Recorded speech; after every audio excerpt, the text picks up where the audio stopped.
7 సంవత్సరాలు జైలు శిక్ష. Hit and run case విధంగా జరిగినట్టే 10 years ఇంప్రిజన్మెంట్. డ్రైవర్ పొరపాటు వల్ల ప్రమాదం జరిగితే 10 సంవత్సరాల జైలు శిక్ష, 10 లక్షల రూపాయల ఫైన్. ఇంతకుముందు ఎంత ఉంది? 2 years punishment, 2 years punishment and fine. కొన్ని నేరాలకు fine or punishment, fine or punishment. ఇప్పుడు నేను ఒక జడ్జిగా 23 ఏళ్ళు నేను జడ్జిగా పనిచేశాను. ఒక 23 ఏళ్ళ జడ్జిగా నేను చెప్పగలుగుతాను ఒక విషయం ఏంటంటే, ఈ కేసులో ప్రమాదం జరిగిన మాట వాస్తవమే.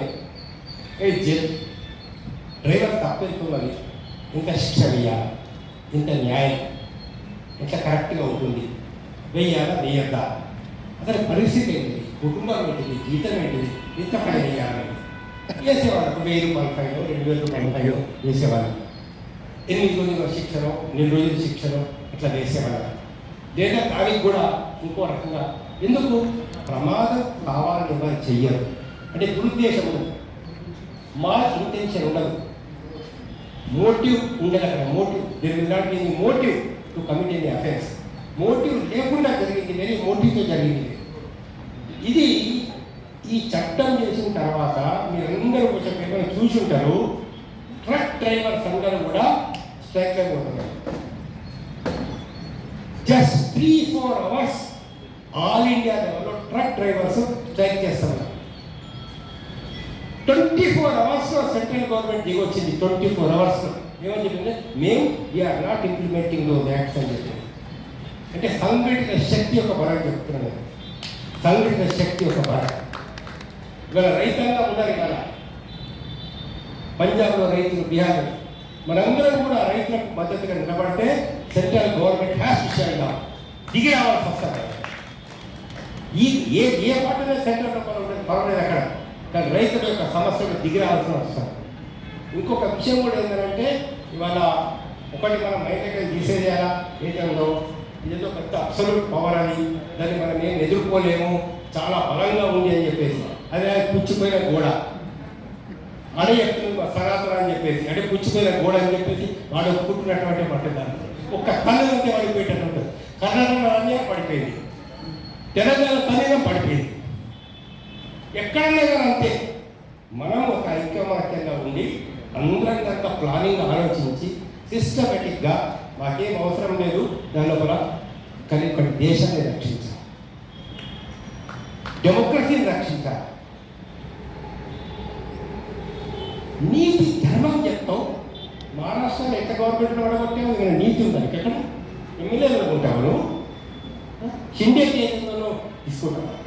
బీహార్లో వల్ల కాంగ్రెస్ను వీక్ చేయాలని చెప్పేసి, ఇండియా వీక్ అని చెప్పేసి నితీష్ కుమార్కు ఆఫర్ చెప్పి ఈ ఆఫర్ చెప్పి నితీష్ కుమార్ ఇదా నీత్యా, ఇదా ధర్మం చేసేటటువంటిది. కాబట్టి మిత్రులారా, ఇది చెప్పే ధర్మం ధర్మం కాదు, ఇది చెప్పే నీతి నీతి కాదు, ఇదంతా దొంగ ధర్మం. దాని వల్ల రామ్ చెప్పిన పరాయమాల అప్న ఒకటే సిద్ధాంతం, రామ్ చెప్పిన పరాయమాల అప్న తప్పించి ఇంకోటి ఏమీ లేదు అక్కడ. ఇక్కడ జరుగుతున్నటువంటి విషయం. కాబట్టి మిత్రులారా, ఒకటే మేము డిమాండ్ చేస్తామని, ఇవాళ రైతులకు గిట్టుబాటు ధర ఇవ్వాలి. ఇచ్చేంత వరకు రైతాంగం తెలంగాణ కూడా మేము స్టార్ట్ చేస్తాము, ప్రతి జిల్లాకు పోతాము, ప్రతి గ్రామానికి పోదాం, మనము ప్రతి దగ్గర పోరాడతాము. రైతులకు గిట్టుబాటు ధర ఇవ్వాల్సిందే, మినిమం సపోర్టింగ్ ప్రైస్ ఇవ్వాల్సిందే. రైతులకు కూడా ఒక విజ్ఞప్తి ఏంటంటే, కష్టాలున్నా, బాధలున్నా, ఇబ్బందులున్నా ఏ రైతు ఆత్మహత్య చేసుకోవద్దు. మేము లాస్ట్ మంత్లో ఒక 3-4 రైతు కుటుంబాల దగ్గరికి పోయినాము, ఒక్కొక్క కుటుంబాలతో గ్రామాలను మాట్లాడినాము, రైతు ఆత్మహత్య చేసుకోవాలని చెప్పినాము. 1-2 ఫ్యామిలీస్కు ఏదో మన రైతు సంక్షేమ సమితి తరఫున కొంత ఆర్థిక సాయం మనం చేయగలిగిన దానిలో శక్తి మేరకు, మాకున్నటువంటి బలం మేరకు అందులో. కానీ దీన్ని ఇంకా పెద్ద ఎత్తున తీసుకొని పోదాం, రైతులని మొత్తం చైతన్యవంతులు చేయాలా.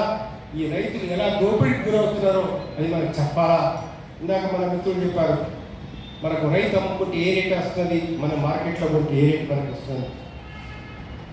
టమాటాలు కావచ్చు, వరి ధాన్యాలు కావచ్చు, ఏ వస్తువు అయినా కావచ్చు, ప్రతి దాని కూడా అందుకని చెప్పేసి ఇక్కడ మా వైద్య సంక్షేమ సమితి నుంచి ఈ కార్యక్రమం ఏర్పాటు చేసినాము. మీరందరూ కూడా ఎక్కడైనా ఈ కార్యక్రమాలు ఏర్పాటు చేయండి, ఏ ఆర్గనైజేషన్ తరఫున ఏర్పాటు చేయండి, ఏ సంస్థ తరఫున ఏర్పాటు చేయండి, మనకి ఇబ్బంది ఏం లేదు. అందరం కలిసి పని భాషకు ఒక ఆర్గనైజేషన్ ఉండొచ్చు, రాతోడుకు అంబురాతోడుకు ఒక ఆర్గనైజేషన్ ఉండొచ్చు, కామేశ్వరరావు ఇంకో ఆర్గనైజేషన్ అయ్యొచ్చు, ఖలిగా మేడం ఇంకో ఆర్గనైజేషన్ అయ్యొచ్చు, ఏదైనా ఆర్గనైజేషన్ కానీ అన్నం పెట్టే రైతు కావాలా, అని మనం రక్షించుకోవాలా, కలిసి పనిచేద్దాం. మేమేదో నాయకులు ఉన్నారు కాదు, మీరే నాయకులు ఉండండి, మేము మీకైతేనే పనిచేస్తాం. దాని లోపల మీరు అందరం కలిసి పనిచేస్తాం.